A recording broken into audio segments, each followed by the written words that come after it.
Olá, tudo bem? Hoje a gente vai falar sobre um tema muito perguntado no meu Instagram. Aliás, acho que é a principal dúvida que eu respondo, que é os desafios que o terceiro sócio encontra ao ingressar numa empresa familiar. Então, se você não me segue no Instagram, já vou deixar o arroba aqui e me segue lá para você estar acompanhando com mais frequência o conteúdo que eu tô postando, beleza? Mas vamos lá. O que é uma empresa familiar primeiro? Uma empresa familiar é uma empresa que tem o controle familiar, a família é dona, né? Ou a família é a maior proprietária, digamos que teria o maior número de ações, né? Os membros familiares têm o maior número de ações nessa empresa. E quem é esse terceiro sócio? Terceiro sócio é qualquer pessoa não pertencente a essa família que vai ingressar como sócio, obviamente, nessa sociedade. Então tá, explicado isso, vamos passar ao seguinte. As situações mais comuns de ingresso de terceiro sócio numa empresa familiar é que a empresa já está ali trabalhando há algum tempo, aquela família já vem trabalhando e tudo mais, e precisa de investimento ou financeiro,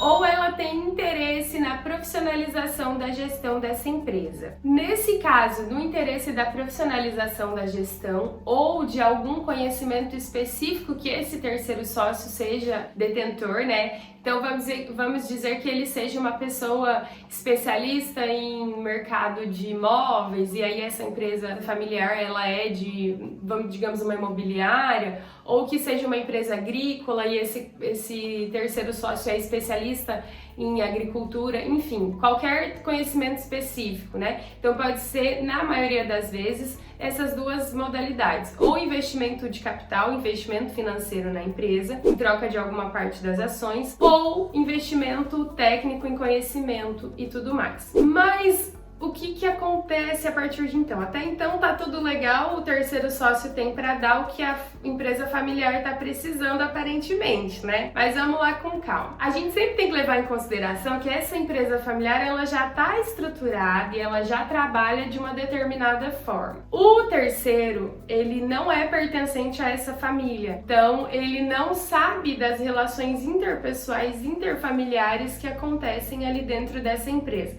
Talvez ele imagine do funcionamento de uma empresa familiar, mas ele não tem conhecimento específico sobre a cultura daquela família. Ou tem, e mesmo assim, quando ele estiver dentro, a situação não é a mesma, né? É outra situação. E nessa situação, tem alguns problemas que eu vejo, né, com relação a essa empresa já ter ali uma forma de trabalho consolidada. E a primeira delas é que quando digamos que esse terceiro sócio ingressa nessa empresa que ainda está na primeira geração, ou seja, quem ainda trabalha é o sócio fundador, pai de família, o criador daquela empresa, digamos que esse fundador, ele tem uma presença muito forte. As coisas normalmente nas empresas familiares de primeira geração, elas são de acordo com a vontade exclusiva desse sócio fundador. E quando ingressa um terceiro sócio, e nesse caso, normalmente esse sócio fundador só aceita algum sócio de fora da família porque está precisando de dinheiro, o terceiro sócio vai encontrar uma dificuldade em ter as suas orientações técnicas ou as suas expectativas atendidas. Porque o sócio que já tá ali, o dono, o fundador, ele quer o dinheiro do terceiro sócio, mas na grande maioria das vezes ele não quer opinião, ele quer continuar fazendo as coisas do mesmo jeito que ele já fazia. E esse é um problema geral, né? Então agora eu vou pontuar 5 desafios que o ingressante terceiro sócio vai encontrar nessa empresa e na lida ali com o dia a dia. E para isso eu vou pegar minha listinha. Em primeiro lugar, esse terceiro sócio vai encontrar uma empresa que trabalha pela e para a família. O trabalho todo nessa empresa é desenvolvido atendendo aos interesses dos familiares. E o que isso implica na prática? Implica muitas vezes, dependendo do tamanho da empresa, mas assim, já vi até em empresas de médio porte, que o filho do dono chega lá e fala: pai, quero dinheiro pra ir no cinema com a minha namorada. E o pai fala pra ele: ah, pode pegar lá no caixa, por exemplo. Outro exemplo também que é bem comum é a utilização dos recursos da empresa para a família. Por exemplo, é comum que o cunhado do dono, ou o compadre, ou a filha, ou quem quer que seja, outro familiar, vai lá e pega o caminhãozinho de entrega da empresa para fazer uma mudança. Ou, enfim, é a utilização de recursos materiais e financeiros da empresa em prol da família. Tem muito essa mistura entre o que é familiar e o que é empresarial nessas relações ainda que são um pouquinho bagunçadas. A segunda coisa é a desorganização. Eu pontuaria como a segunda coisa, mas tá ligado também no exemplo anterior e provavelmente vai estar no próximo ponto, porque normalmente essas empresas que não separam muito bem a relação empresarial da relação familiar, e eu não tô falando aqui que tem que separar que família é uma coisa e empresa é outra, porque é justamente o que eu defendo, é a melhora das relações empresariais e familiares, aplicando sim a cultura da família na empresa, cada coisa no seu lugar e de uma forma organizada. Então, a desorganização é muitas vezes o pior problema que as empresas familiares têm. E isso muito mais porque às vezes é uma família que já é desorganizada, é uma família que não tem as relações ali muito bem estabelecidas e esses problemas se projetam na empresa e ganham uma proporção gigantesca que muitas vezes é difícil ainda de conscientizar a família que o problema é essa projeção dos problemas familiares dentro da empresa, porque muitas vezes, como esses problemas são parte dessa família, são culturais dessa família, eles não conseguem enxergar como um problema, mas o terceiro sócio que acabou de entrar, ele enxerga. A terceira coisa que esse sócio terceiro vai ter problema ao ingressar nessa empresa é que se ele não for muito firme, né, se ele não tiver uma capacidade de, digamos, se expressar muito bem ou de garantir que a vontade dele seja feita, ele quase nunca vai ter voz ativa, quase não vai ser ouvido. É um problema recorrente em empresas familiares. Quarto problema que também está ligado no segundo, que eu já falei que é da desorganização, é a cultura familiar. Eu não estou dizendo aqui que uma família é certa e que outra família é errada. O que eu estou dizendo é que o choque dessas culturas é que é muito drástico e às vezes causa muitos problemas. Porque, como eu disse, para alguém ou para um terceiro, a cultura dessa família pode ser desorganizada. E isso é um problema. E tem famílias que têm realmente alguns costumes diferentes de outras. Esse enfrentamento dessa cultura no dia a dia, né, que o terceiro sócio tem com a empresa familiar pode ser também um problema um pouco grave. O quinto problema é pressão psicológica ou pressão por resultados. Como eu falei, muitas vezes o terceiro sócio ele entra na empresa sem integrar capital, mas apenas com a sua capacidade técnica. E isso é bem recorrente. Quando isso acontece, muitas vezes ele começa a sofrer pressão psicológica muito forte do outro sócio, dos outros sócios ou do restante da família por um resultado efetivo, né? Para que ele tenha resultado, para que ele cumpra o que ele veio ali fazer de uma forma um pouco agressiva, até porque ele não integralizou o capital financeiro, mas sim o seu trabalho,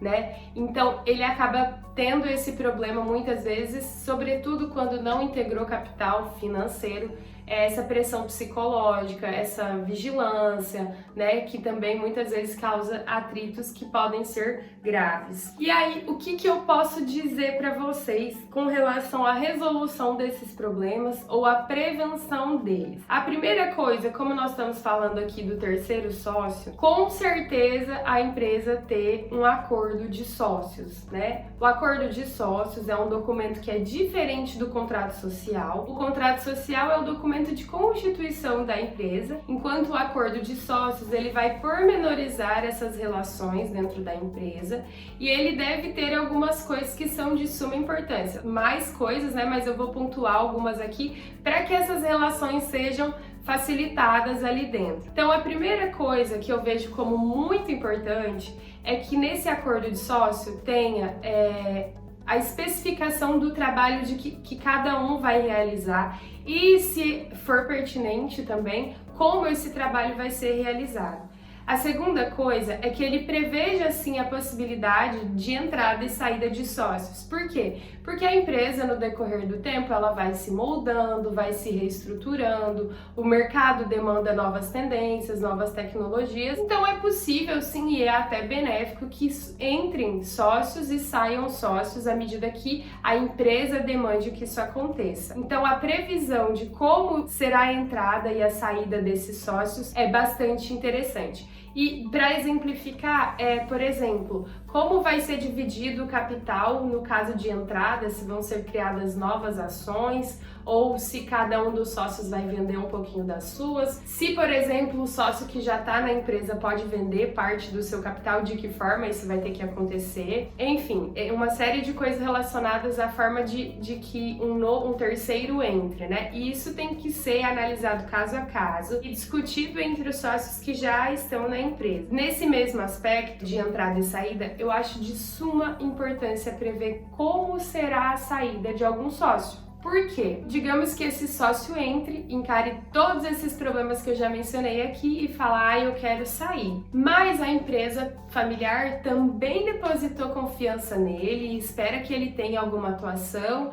ou dependia muito do dinheiro que ele integralizou, né? Então ele fala, vou sair e quero meu dinheiro de volta. Então, nesse acordo de sócios, tem que estar previsto um prazo para saída, né, com algumas penalizações, por exemplo. Isso, logicamente, atendido ali o que é necessário dentro da empresa. Mas, por exemplo, se ele entrou e saiu com 1 ano, então ele tem direito apenas a 50% do capital que ele investiu. Ou em 2 anos, e isso vai aumentando progressivamente, aí, por exemplo, com 5 anos ele pegaria todo o valor de volta, né, todo o valor de suas ações de volta. Mas isso é só um exemplo, tem que analisar caso a caso, mas essa saída tem que ser prevista. E a forma como será paga essa saída também tem que estar prevista, que é, por exemplo, saiu agora, mas o pagamento vai ser feito em 12 meses de tanto, ou enfim, da forma que não for prejudicar a empresa. É uma forma de que você planeja a saída dessa pessoa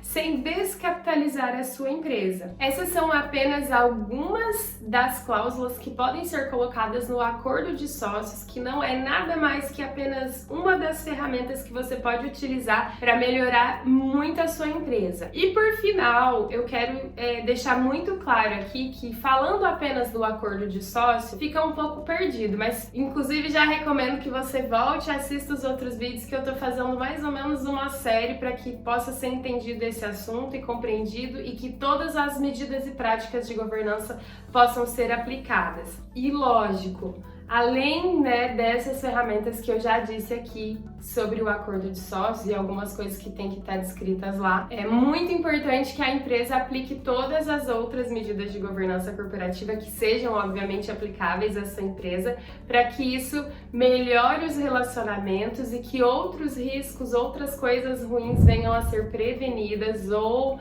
mitigadas com as medidas e práticas de governança corporativa. Então, se você gostou desse vídeo, se inscreve aqui no canal, deixa seu like, envia para quem mais possa se interessar e fica por aqui que vai ter mais.